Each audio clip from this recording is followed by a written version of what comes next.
నమస్కారం ఘంటారావానికి స్వాగతం. ముందుగా ప్రధానాంశాలు. జహీరాబాద్లో 2300 కోట్లతో పారిశ్రామిక హబ్, 10,000 కోట్ల పెట్టుబడులు వస్తాయన్న కేంద్ర ప్రభుత్వం.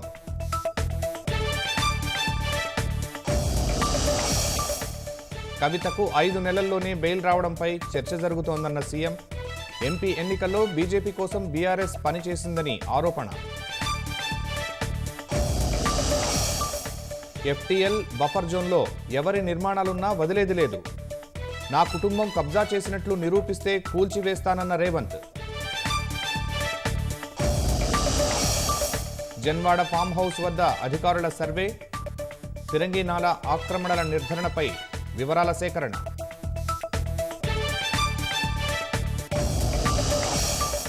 ఢిల్లీ నుంచి విమానంలో బయలుదేరిన కవిత సాయంత్రానికల్లా హైదరాబాద్ చేరుకోనున్న ఎమ్మెల్సీ.